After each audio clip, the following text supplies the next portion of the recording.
Hello, ladies and gentlemen, and welcome to the REC podcast, brought to you by the REC Comics and Collectibles. I'm your host, Roman Chavez, with me as always, Erik Icarus. And we have some big tuna.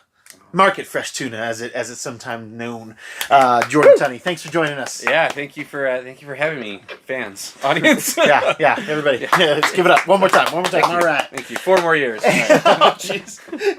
4 more years of the tuna. How are you guys doing? We'll start with you.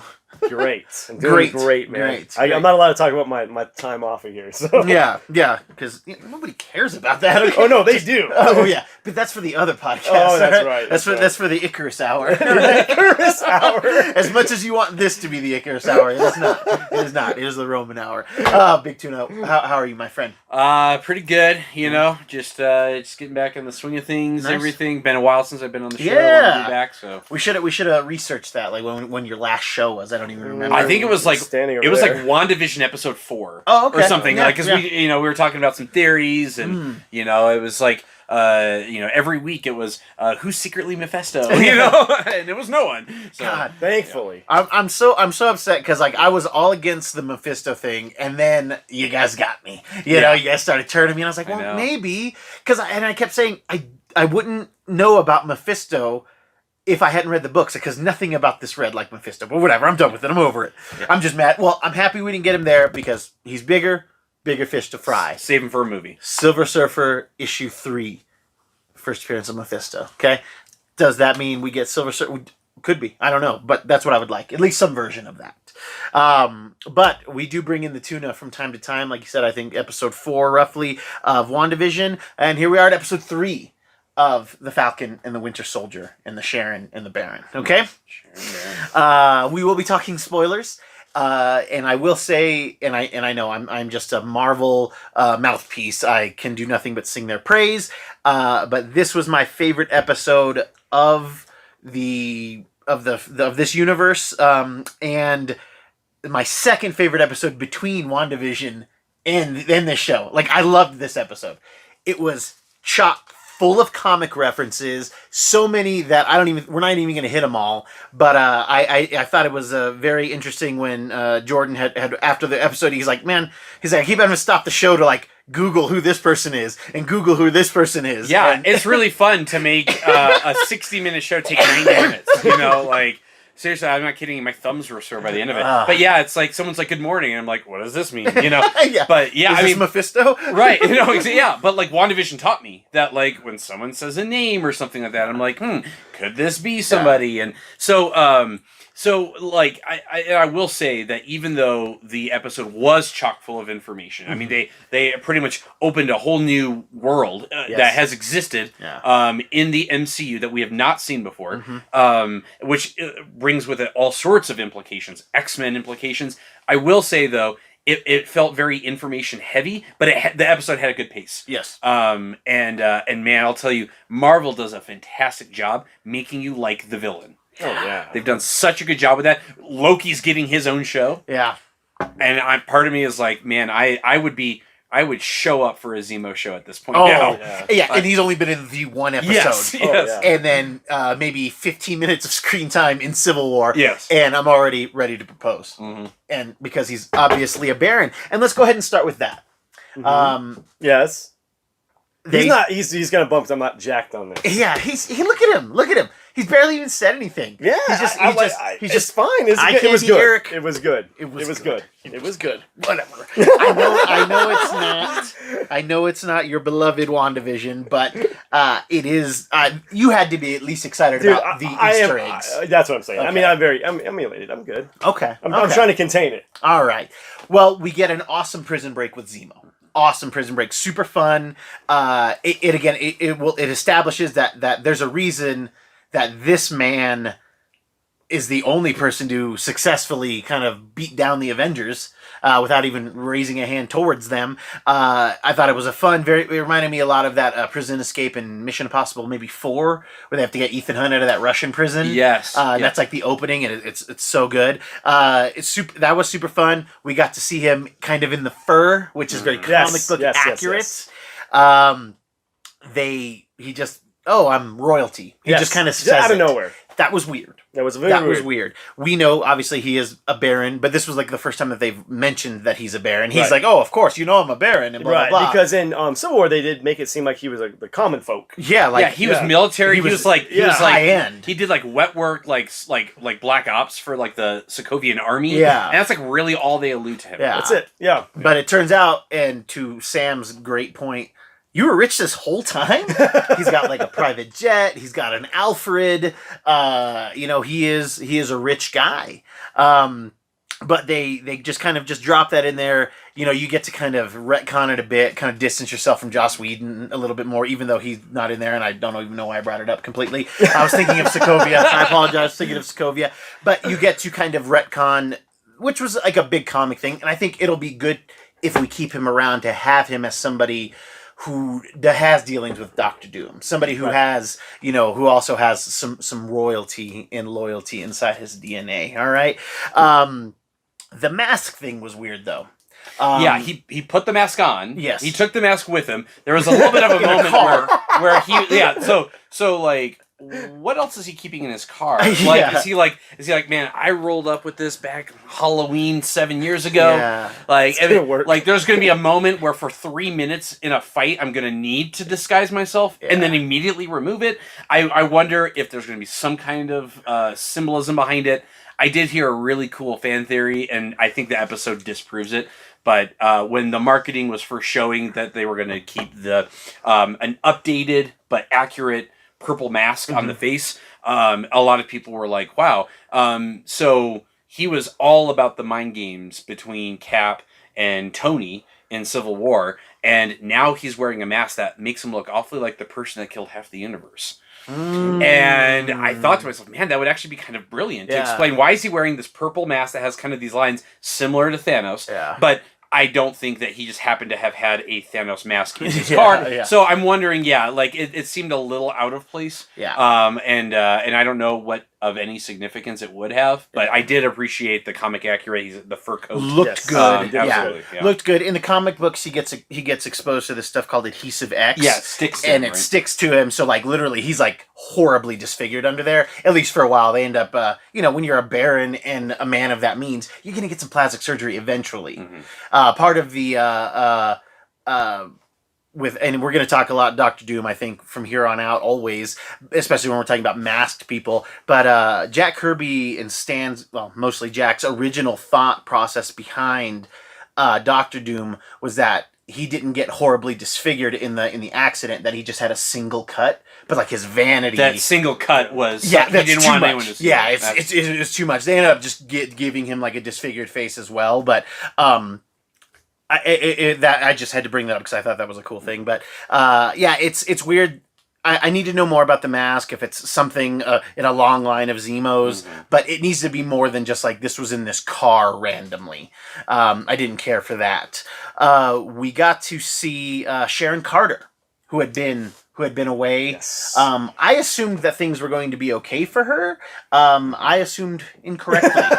Apparently she too, that she lives in a world where she helps Captain America and the Falcon, and is then kind of what's the word I'm looking for? She's kind of burned. Yeah, she's her ties are severed. Yeah, very ostracized.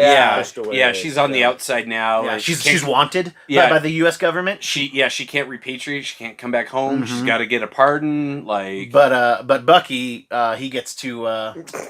Hey, you're fine, man. Here, why don't you go talk to somebody about it? We're gonna take care of you. We're going to get you a sleeping bag for that 1-bedroom apartment, and you're going to be just fine. But, like, Sharon saved Steve. Like, that was all very important. I don't know. Anyway, it was weird. I want to detract because it's like, I don't understand why, but I want to know why Bucky does get all this special treatment. Yeah. Someone like that it gets kind of... Just because he happened to be there at the fight? Right. He helps in Wakanda. Sure. And obviously but he's murdered a lot of people.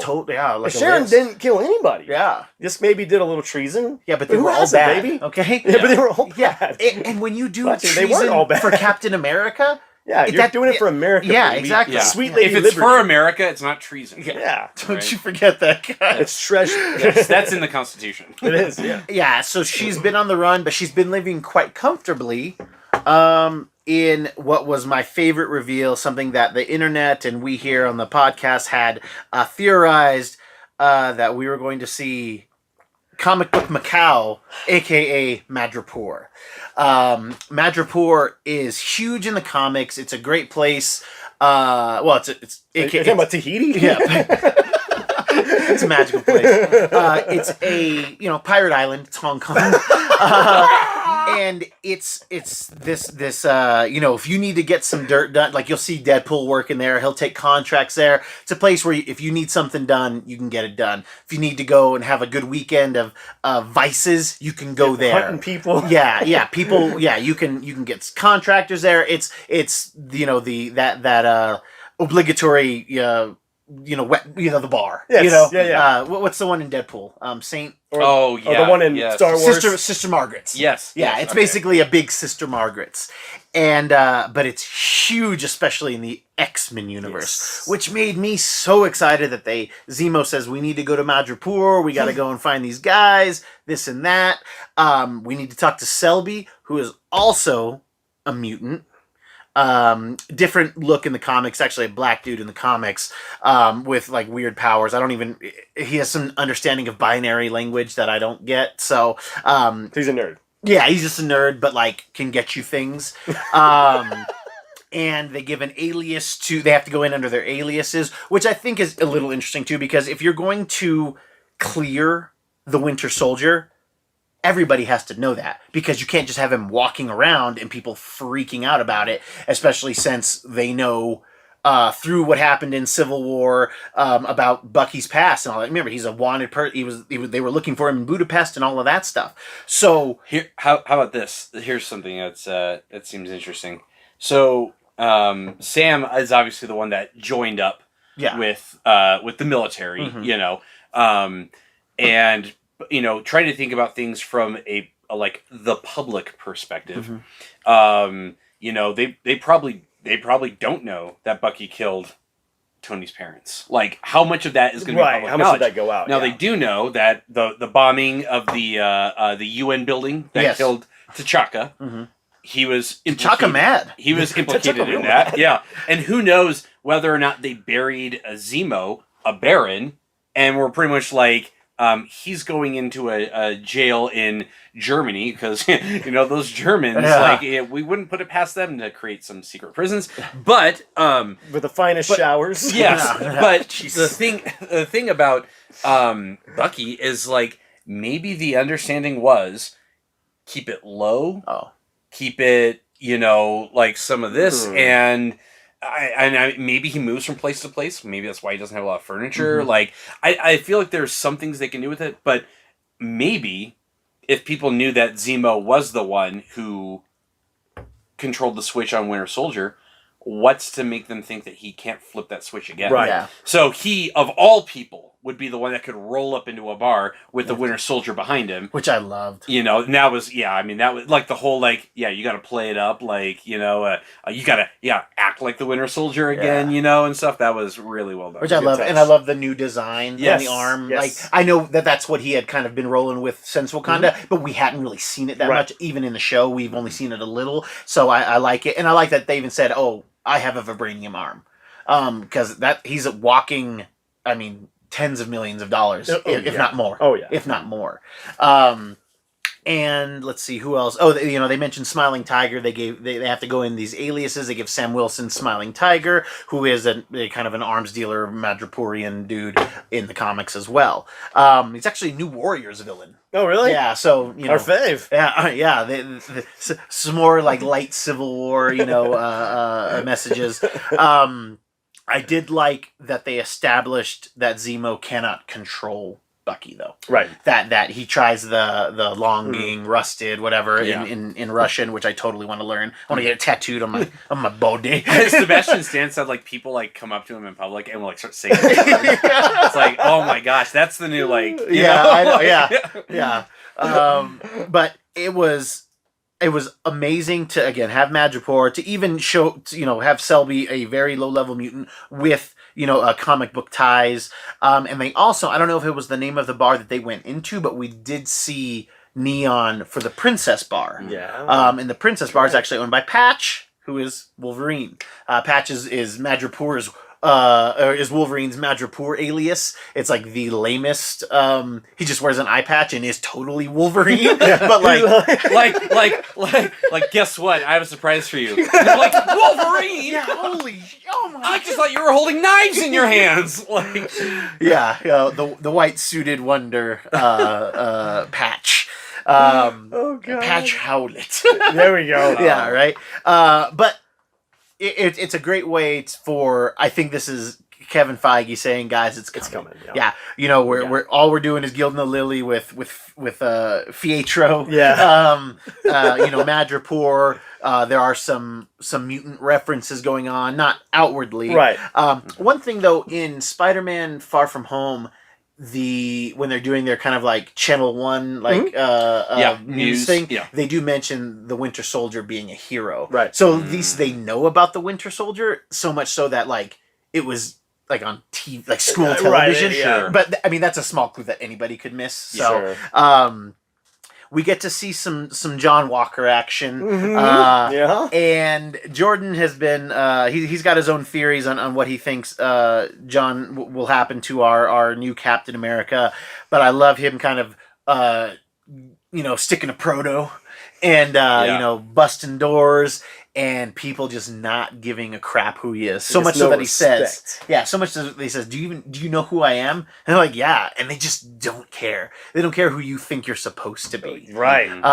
Which is a very John Walker thing. Yeah. Right. And that is. It is. You had some theories about how you think John's going to go about this. So I think number one, I think we're going to learn that he has a pretty complicated military background. I think maybe he was a part of a op that went bad, or he's carrying something with him.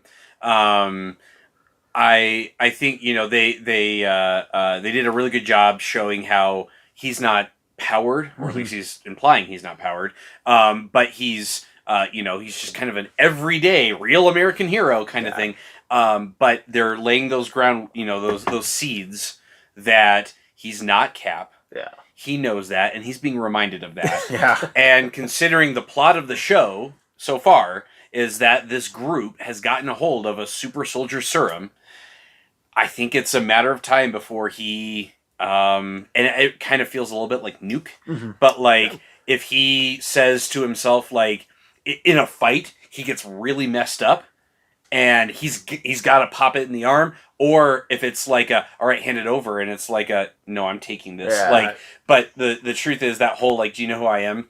Steve Rogers would never have had to, nor would he have said that. Yeah. Never. So I think there's going to be continual reminders that he is not Captain America, because really at this point now, the only difference is that Cap was powered and he wasn't. Right. And I think that's how he's going to see it. Yes. And so it's going to be like, I can't live up to these expectations. I can't be what I'm supposed to be unless I have this. And so and whether or not that creates a villain arc for him, whether or not it leads to they alluded in the episode the Flag Smasher leader Carly. Morgenthau. Jesus.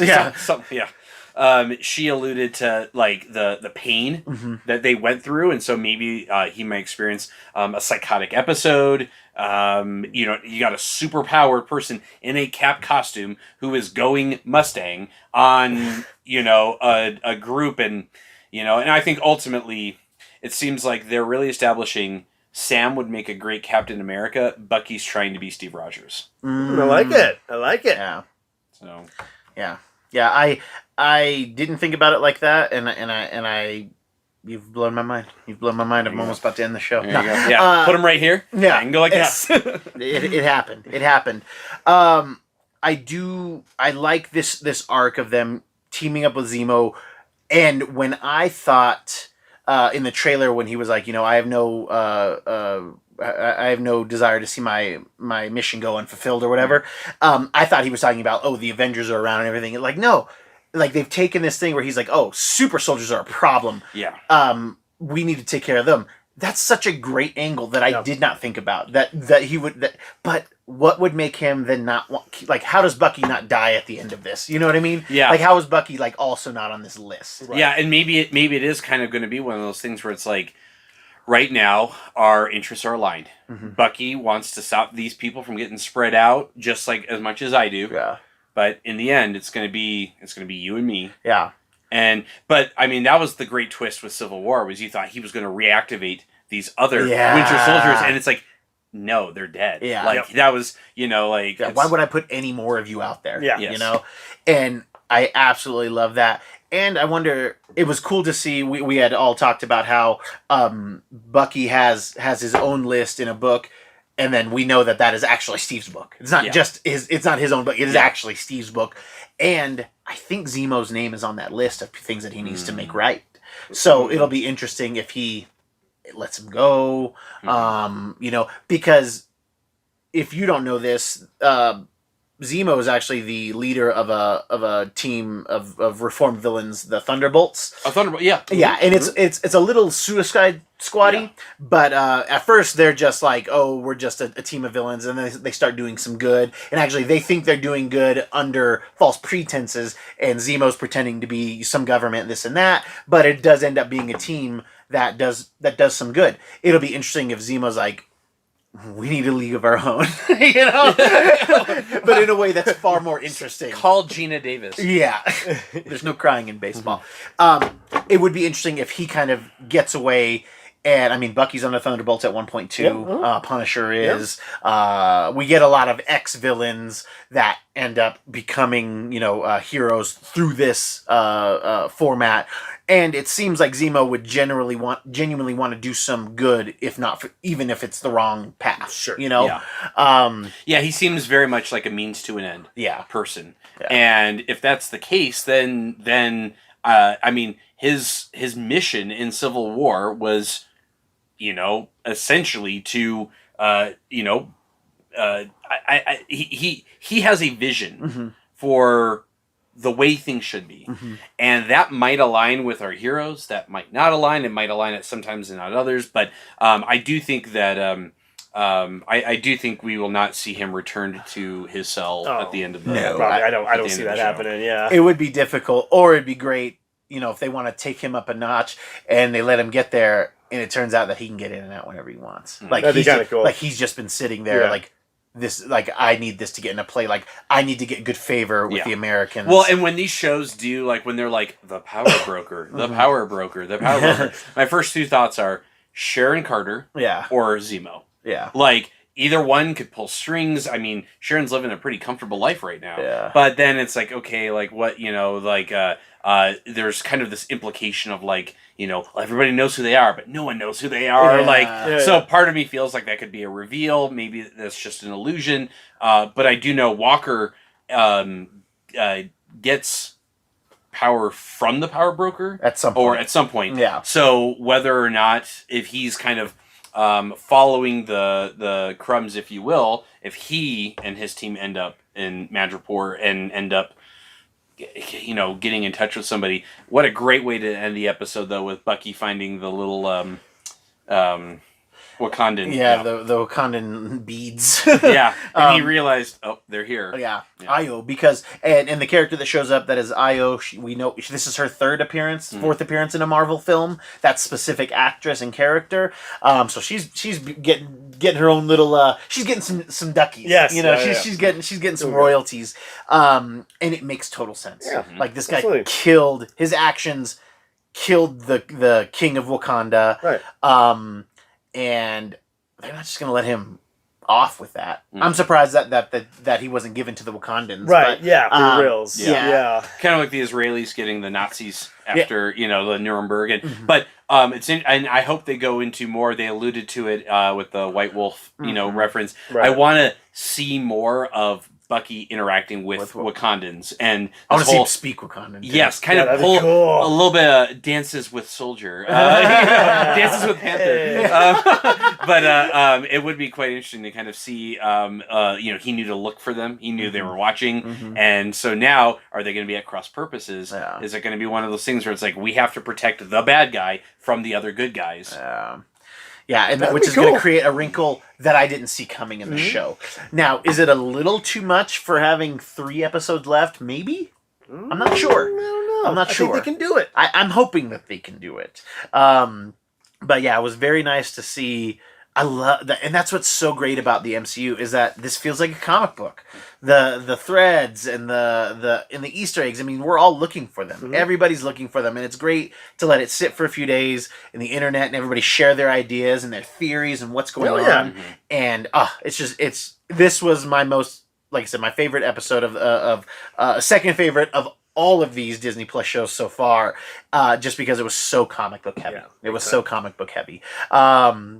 Was there how are you feeling about the elements going on in the show, about the stew that is Falcon Winter Soldier, as somebody who's not as thrilled for it as I am? Right. No, I think it's going to, I think, it is giving us a lot of the Easter eggs that we're liking. It's a lot of world building, maybe even subtly, but I'm excited to see exactly how this is going to tie up with John Walker going a little crazy. I think he's going to go a little crazy. Yeah. And he's got to get like his own And I think episode, he might, right? yeah. Oh, he's got to. Yeah. And I could actually honestly see him kill one of the main characters. Jeez. I think he might, he juices up.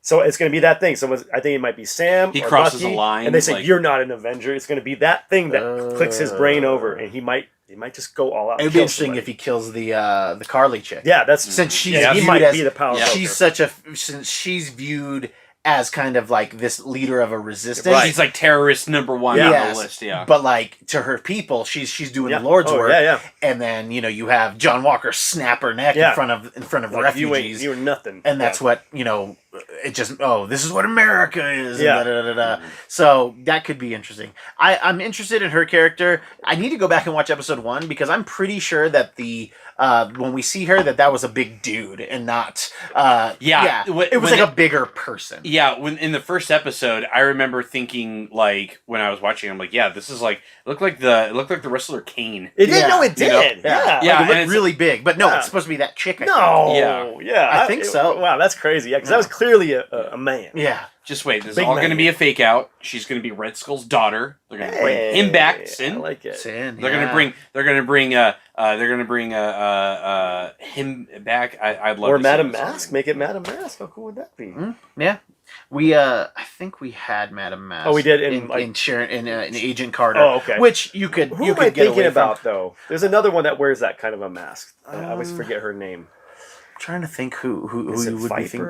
Viper doesn't wear a mask, but Viper is like a head of Hydra. Is it okay? Yeah, Madam Viper. Oh, see. Yeah, so Madam Mask, Madam Viper. Was that her in Wolverine? Yes, it was supposed to be her. Oh, that was supposed to be her. Yeah. Oh God! And then they give her Viper powers, but she doesn't have any. Viper powers. There's a lot about that movie I liked, and then there's other parts of it where I'm just like, this wasn't the right call. Yeah. None of it was. I'm curious to see. I like that we're bringing in like a place like Madripoor. It's because it'll be awesome when.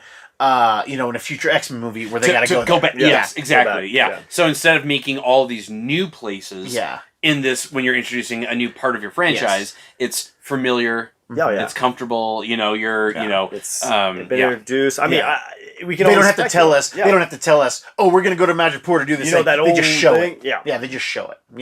It's just like now, if somebody were to go to that Celestial Head, we know that that's nowhere. Right. Like we know that now. It is like a destination. Yeah, that's cool because it leads up to. Yeah, Genosha is up there. Oh God. It does set up all these cool little Savage things. Land. Yes. Oh my God, do I want the Savage Land? I want to hear some references to even somebody like the Collector like on Earth who like deals in because there are a couple high end brokers who do sell like. Oh, I found some of Spider-Man's torn costume at this site. And they sell pieces of it. Like it's this whole thing. There was a great issue of New Avengers where the Wrecker was in the prison that got destroyed in the raft, and then he's looking for his crowbar because somebody bought it on the black market. Oh crap! Yeah, well, and they kind of alluded to that idea in Spider-Man: Homecoming. That's right. Yeah, Vulture and his crew, where it's like. All of this alien tech is left behind, and you can do some pretty remarkable stuff. Yeah, they have the Tinkerer. That's right. Yeah, and so I think they've established a precedent to have people kind of doing the damage control. Yeah, it's cool. Very good. Very good. I cannot wait for the next episode. I love that we had Zemo just murk that scientist who was like, and their explanation for it too. Oh, I was working on this before the snap. Right. Yeah. And I was blipped out of existence. I came back. That program was shelved. And someone was going to pay me to do it. Yep. And genius. Yeah. Yes. Genius. And you just knew. I was like, oh. You knew Zemo Yeah, was I was like, oh, this guy's not, Yeah. he's not getting out of here. Like, there's no way Zemo lets this dude out. But if you saw in the background, there were tons of blue vials. Yes. So I don't know if all of them got destroyed. I know that there was some fighting going on. There was and a fire explosion. Yeah. But you know, what does that mean? And then we know that Carly. Man, Carlisle? Carlisle, yeah. That big dude who's a small chick for some reason. We do know that she has some. She's like, oh, like that guy died. Yeah. We have some still. Like, you know, they're going to make some money or they're going to get got.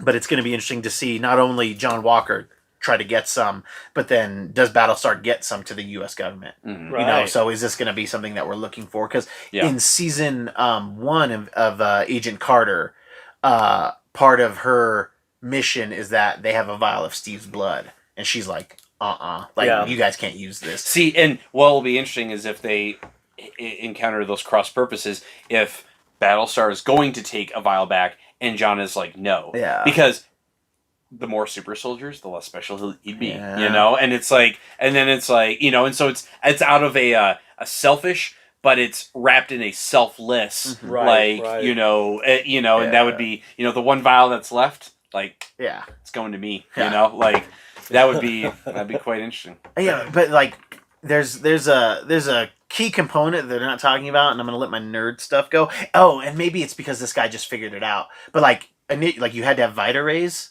Like that was like a big part of it. You had to take the serum, and then That's you had to the be, shell that Steve was in. So then you had like, to be exposed to Vita rays. But I think they might have. I think the doctor actually might have said, "I figured out the hot components." So it's not even completely Erskine's thing. He's even changed it a bit. So, like, I don't know if that's what keeps you from going crazy. See, that's what I'm thinking. That's what keeps it crazy. Yeah. Or what if it like expires? Like what if it's not a stable shelf life, compound and it has Yeah. a shelf life? Yeah. Yeah. It's opening up a lot of things. Yeah, It you have to is. like keep taking it. And so John, it becomes a drug. Yeah. It's like, you know, I gotta get this. I gotta have this. It's the only way to stay strong.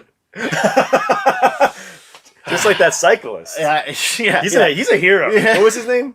Lance Armstrong. Lance Armstrong. Yeah, He's a hero. baby. Live strong. Yeah, how many cyclist names were running through your head when you're I was almost said Tim who's Armstrong. that Tim Armstrong. I almost said Tim Armstrong. He's like, Rancid. Neil Armstrong. That sounds right. Yeah. Louis Armstrong, baby.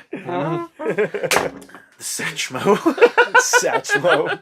All right, kids, that's our show. If you like what we're doing, please hit that subscribe You know what button. you do. Yeah, you love it. You love Hit it. that all button, right? all right? Hit the bell so that you know when new stuff is coming out.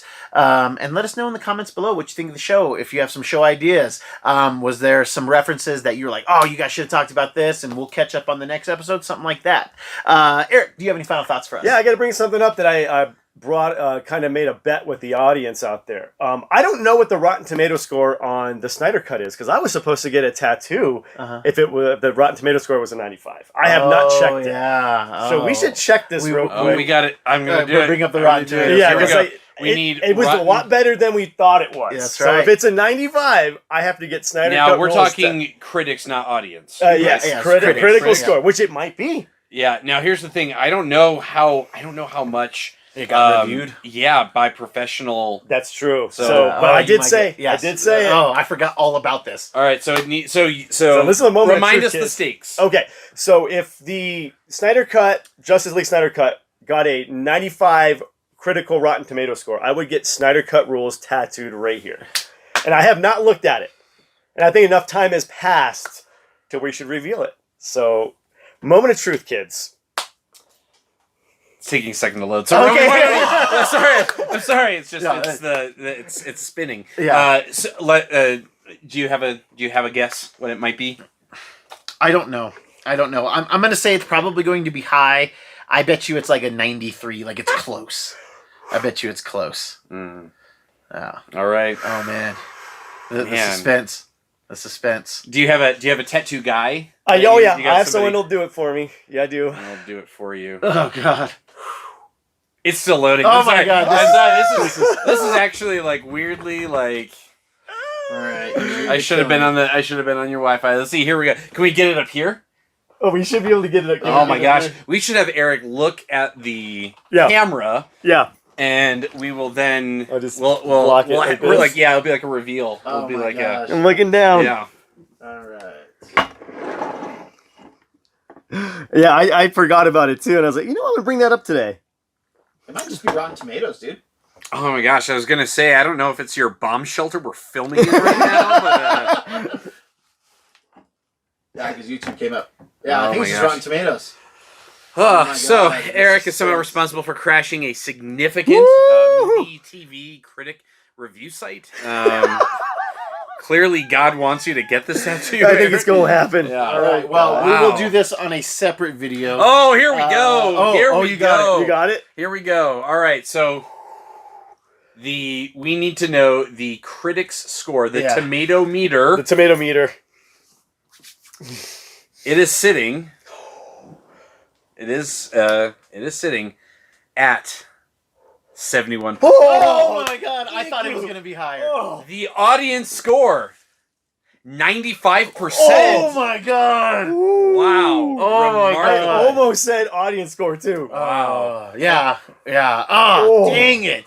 That was gonna be his first Wow. tattoo, and Man, that was Dude, that was scary. yeah. That was because I didn't look at it all day, dude. Oh gosh. Oh well, I didn't even know we were gonna do this, guys. So I'm very excited. Big Tuna, do you have any final thoughts for us? That we're getting we got an extended look at Loki. Yes. Mm. Oh, yeah. And I'm down for some of the quirkiness. I love Owen Wilson, so to see him as Yeah. kind of like a weird, like bureaucratic, like time traveler, I'm all for it. And they very much look like they are going for weird. It looks like we're gonna get. Eric's gonna love it. We're gonna revisit. We're gonna revisit things. We're gonna see alternate timelines. It does sound like it may be something that is going to be pretty deep in terms of like you really got to love Loki or you really got to kind of know what they're doing with it. WandaVision was kind of like that. I think Yeah. Falcon Winter Soldier is easier for people to jump into that are not as fully versed in the MCU. Right. I think that some of the quirkiness may be lost with WandaVision with some people that didn't understand the format and and it was kind of a slow reveal as to what was going on. I'm hoping Loki is a little bit more upfront and then kind of reveals its weirdness as we go. It will be interesting to see if Loki has a future in the MCU outside of the show. I think Falcon and Winter Soldier do. Yes. I think this TV show is really it's their movie.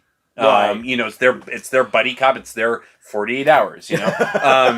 But which is weird because I'd actually say that Falcon's the Nick Nolte. Yeah. Oh my god. I wonder if maybe Loki is going to be the swan song for that character. It's going to be they're going to tie up a bow. Ultimately, the truth is these actors want to do other stuff. They do. I personally I don't want to see Chris Evans back as Cap. I don't want to see Robert Downey Jr. as Iron Man again, even in flashbacks or even in because it feels like it cheapens the sacrifice. Yeah, it does. You It know? does. Like I'm with and it's that person that's Googling their ex-girlfriend that's looking him up on Facebook. It's like move on, cut the cord. You know, like tell us news stories. And I think it's just a matter of time before Chris hangs up, Mjolnir and stuff. And that's fine because the Marvel universe is so large that you can have Natalie Portman continue. You can have other characters, other storylines you can open it up to. I don't want them to keep drawing back to to the first draft. Yeah. I can't stop it. It's self-containing. I think, honestly, real quick, I think that those Loki's going to be the best of both worlds. It's going to have kind of the deep cover Black Ops stuff of Winter Soldier and the quirky, weird magic stuff of WandaVision. So I think we'll get a little bit of both. I'm going to give you a bold prediction. I think Loki saves somebody out of the timeline that we've had missing. I could lean Black Widow, but I think somebody gets plucked that we weren't thinking. Yeah, I think so. So somebody gets saved, or I don't know. I have this weird feeling that Yes. they're gonna right some type of Wrong. wrong. Right. Or even like, yo, Gamora's not supposed to be here. Right. You know, her timeline was severed. Like, Yes. this is creating problems. Right. Now, maybe that's something too big to handle in Yeah, Loki. yes. But I do think that they could bring somebody. I think that they could bring somebody back, even if it's somebody like a Coulson. With how Agents of S.H.I.E.L.D. ended and stuff like that. Like, you could still kind of do something significant that we would love. Right. Yeah. And that would be awesome since Coulson was killed by Loki. Right. That you have him, Yeah. Right know, that wrong. You know, Yeah. it would be very interesting. It Yeah. would be very We love interesting. Coulson. We do. Mhm. Coulson lives. Coulson lives. And kids, that is our show. Thank you guys so much for watching. Thank you for listening. I've been your host, Roman Chavez. I'm still Erik Icarus. I'll always be Tuna. Yeah. Always. Tuna now, Tuna forever. Check us out on YouTube, guys. Thank you for everything, and we will catch you on the next podcast.